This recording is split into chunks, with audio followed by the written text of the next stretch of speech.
Hello, beautiful people. Thank you so much for joining. It's Donnell, and I am here to show you guys what I eat for breakfast sometimes.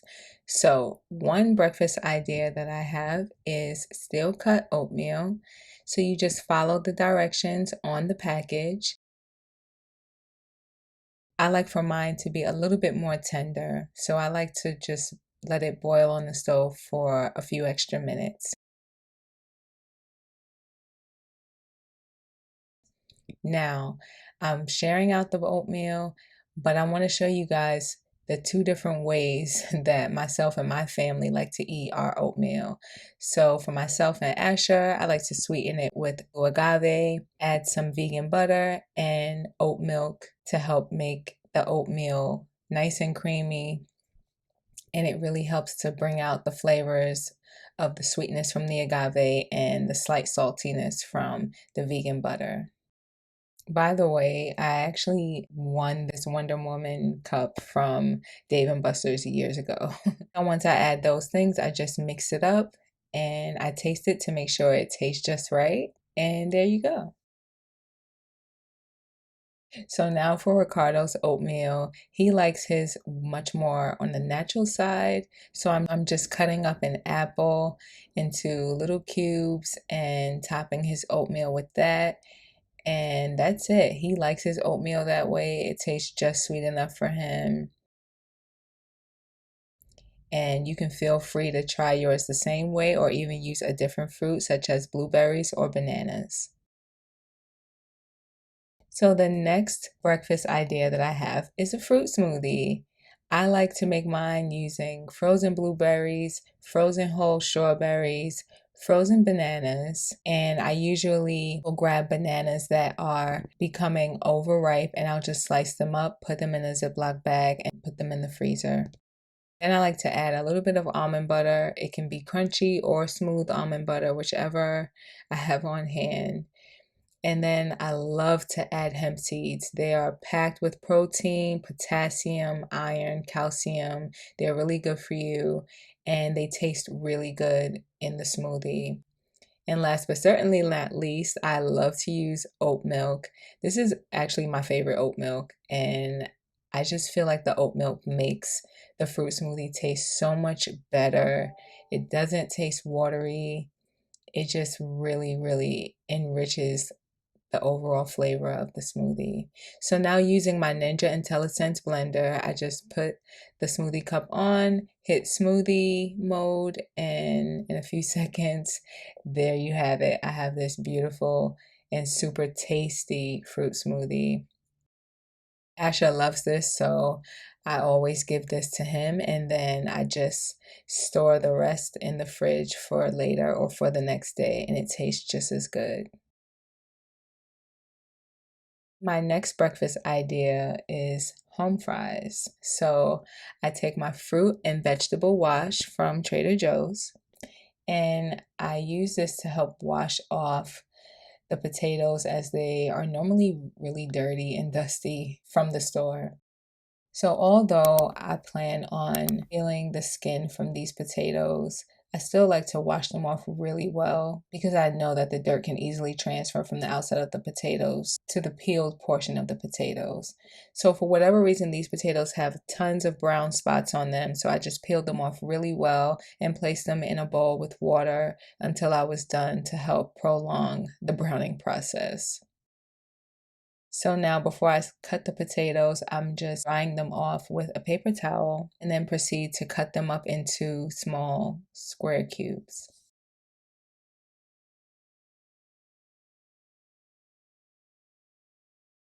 Then I like to cut up a red bell pepper and a green bell pepper and add those into the dish with the potatoes.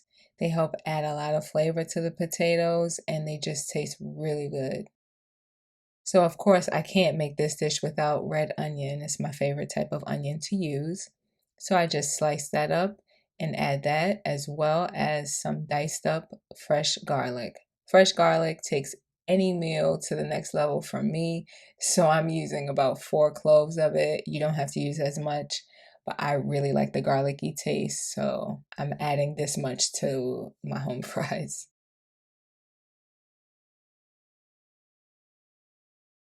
So now once everything is chopped up, I just mix it all up together and then drizzle on some grapeseed oil. Grapeseed oil is my absolute favorite oil to cook with. It's a high heat oil and it's also one of the healthier ones for you. So I just drizzle some on and then mix it up again to make sure all of the potatoes and the onions and peppers are coated with oil.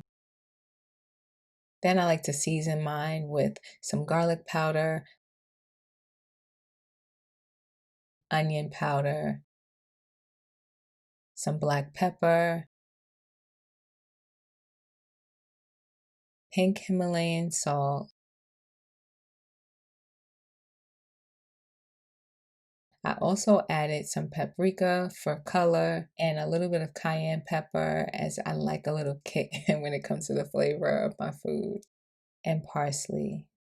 As you can see, I didn't measure, I just sprinkled it on.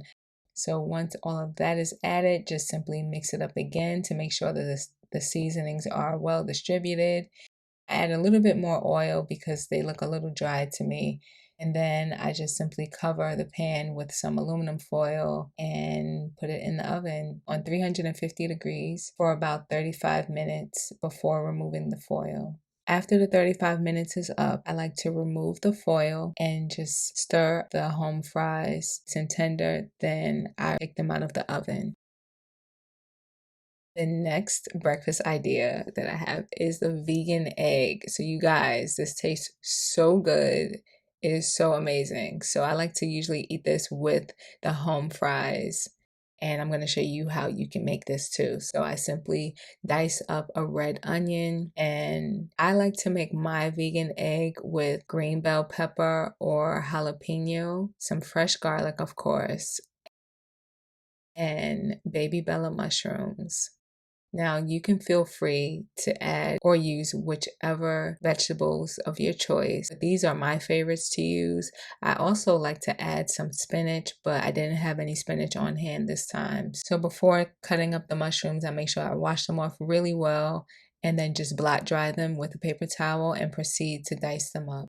It really helps to chop up all of your vegetables before actually getting the pan hot and ready to go, because once you start cooking this dish, you have to pretty much move really fast in order not to ruin it. So now I use some chickpea flour along with some seasonings like turmeric, black salt, and nutritional yeast. And then I also add garlic powder, onion powder, black pepper, and a little bit of parsley flakes.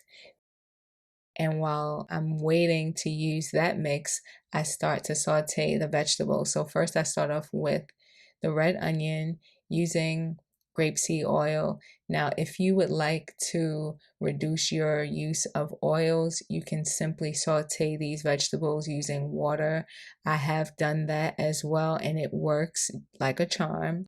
I will suggest to use a little bit of oil for sure before you put in the vegan egg mixture, because that mixture sticks a lot to the pan.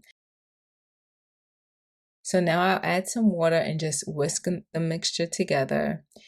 And I'm sure to use a fork to help scrape down all of the sides. And I simply add that to the pan, move the pan around to evenly distribute the mixture, and I let the mixture cook until it starts to bubble up and puff up. And at that point, I know that I can start to flip the egg over. So it usually doesn't stay together as one big egg, which is totally fine for me. I like the idea of like a scrambled egg look. So once it's done, it'll start to brown and dry up a bit. And this will take about 10 minutes at least. So don't try to rush this process.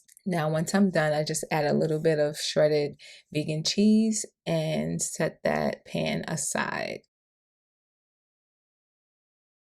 Now that my home fries are done, I just plate them. And then for the remaining home fries, I just place them in a bowl, put them in the fridge for the next day. And there you have it, the vegan egg mixture with the home fries and some slice of avocado. This dish tastes absolutely amazing. It's filling and it's just awesome, you guys. You have to try it. Take my word for it. And if you guys have any questions, please put them in the comments box below. I'll be sure to get back to you. And all of the measurements and recipes will be listed in the description box. So I hope you guys will try them out. Thank you so much for watching. Make sure you like and subscribe, and I'll talk to you guys later. Bye.